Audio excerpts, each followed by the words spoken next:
US Israel ने मिलकर Iran के सुप्रीम लीडर खामनेई को मार डाला और ये ऐसे वक्त में हुआ है जब मुस्लिमों का सबसे पवित्र महीना रमजान चल रहा है।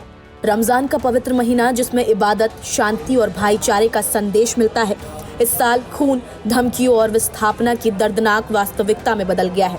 जहां दुनिया भर के मुसलमान रमजान की रोहबत महसूस कर रहे थे, वहीं पश्चिम एशिया से लेकर दक्षिण एशिया तक एक साथ कई जंगबाजी मोर्चे ने त्योहार की रौनक को एक भीषण मातम में बदल दिया है। अब जहां एक तरफ पूरा मिडिल ईस्ट जंग की कगार पर है, वहीं दूसरी तरफ पाकिस्तान और अफगानिस्तान में जंग की शुरुआत हो चुकी है। इधर खामनेई के पूरे परिवार को खत्म कर दिया गया, बहू, पोती, मिलिट्री वाले सब मारे गए, तो वहीं दूसरी तरफ जब ईरान ने जवाबी हमला किया तो 7 से 8 मुस्लिम देश भी इसकी चपेट में आ गए और अब वहां भी लोगों की मौत का सिलसिला रुक नहीं रहा। पाक अफगान की जंग में भी लोगों की मौत का सिलसिला शुरू हो गया है। खबर है कि इसमें कई लोग मारे गए हैं। पाकिस्तान ने कुछ प्रमुख शहरों पर हवाई हमले करने का दावा किया है और काबुल ने जवाबी कार्रवाई में पाक जेट पर गोलीबारी की प्रतिक्रिया दी है। खबरों के अनुसार जलालाबाद में एक पाकिस्तानी लड़ाकू विमान को मार गिराया गया है और उसके पायलट को हिरासत में ले लिया गया है। दुरन लाइन पर जारी इस गोलीबारी में दर्जनों नागरिक और सैनिक मारे जा चुके हैं। दोनों देशों ने एक दूसरे पर उकसावे और संप्रभुता उल्लंघन के आरोप लगाए हैं, जिससे यह जंग केवल सीमा विवाद नहीं रह गया बल्कि पूरे क्षेत्र को एक बड़े खून खराबे की ओर धकेल रहा है। सिर्फ ईरान और पाकिस्तान ही नहीं बल्कि गाजा, सूडान और यमन में भी स्थिति भयावह है। गाजा में कमजोर संघर्ष विराम के बावजूद इजरायली हमलों में रमजान की शुरुआती दिनों में ही कई फिलिस्तीनी मारे गए हैं।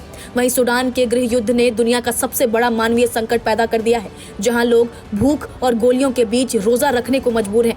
यमन में हूतियों और सरकारी बलों के बीच जारी खींचतान ने शांति की उम्मीदों को धुंधला कर दिया है। अब सुप्रीम लीडर खामनेई के मारे जाने के बाद ईरान में 47 साल का शासन खत्म हुआ है और वहां काफी कुछ बदलने जा रहा है। ईरान ने प्रतिशोध में मिसाइल और ड्रोन हमलों की लहरें इजराइल और अमेरिकी ठिकानों पर छोड़ी हैं, जिससे खाड़ी देशों में भी विस्फोट और आगजनी की खबरें आई हैं। इस पूरे संघर्ष से नागरिक क्षेत्रों को भारी नुकसान उठाना पड़ा है और आने वाले समय में तेल कीमतों और वैश्विक अर्थव्यवस्था पर गहरा असर पड़ने की संभावना है। अब इस भयानक मौत के बाद भारतीय मुसलमानों में भी काफी गुस्सा और आक्रोश देखा जा रहा है। भारतीय मुसलमान गम में डूबे नजर आ रहे हैं। एक तरफ रमजान और उसी में खामनेई की मौत के बाद मुसलमानों के शिया संप्रदाय में मातम पसर गया है।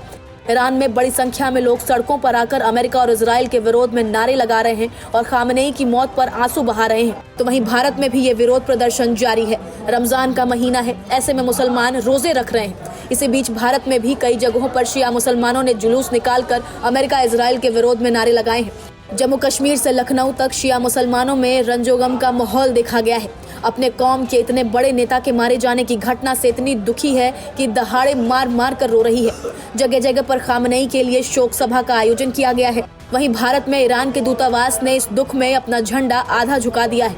मुस्लिम बहुल प्रदेश जम्मू कश्मीर में मुसलमानों को रविवार सुबह सुबह ये बुरी खबर मिली है। ईरान के सुप्रीम लीडर के मारे जाने से शिया मुसलमानों में काफी गम और गुस्सा देखा जा रहा है। मुसलमानों ने कश्मीर के लाल चौक पर प्रदर्शन किया और जगह जगह पर शोक सभाएं आयोजित की हैं। शिया समुदाय के लोगों ने जम्मू कश्मीर के रामबन में अमेरिका और इजराइल का पुतला बनाकर उसे लात जूतों से मारकर अपने गुस्से का इजहार किया है। उत्तर प्रदेश की राजधानी लखनऊ में भी शिया मुसलमानों ने जोरदार प्रदर्शन किया। उन्होंने कहा कि ईरान के सुप्रीम लीडर को अमेरिका ने धोखे से मारा है। अब आपको याद दिला दें कि ऐसा ही कुछ हुआ था हजरत अली के साथ भी। हजरत अली इस्लाम के चौथे खलीफा थे और हजरत अली शिया मुसलमानों के पहले इमाम माने जाते हैं। उनकी हत्या 661 ईस्वी में कूफा मस्जिद में अब्दुल रहमान इब्न मुल्जम ने कर दी। हजरत अली की हत्या 40 हिजरी यानी कि 661 ईस्वी के रमजान महीने की 19 तारीख को कूफा की मस्जिद में सुबह की नमाज, जिसे हम फज्र का नमाज भी कहते हैं, उस दौरान हुई। जब नमाज के पहले रकत के सजदा करते समय जहर लगी धारदार तलवार से उन पर हमला किया गया।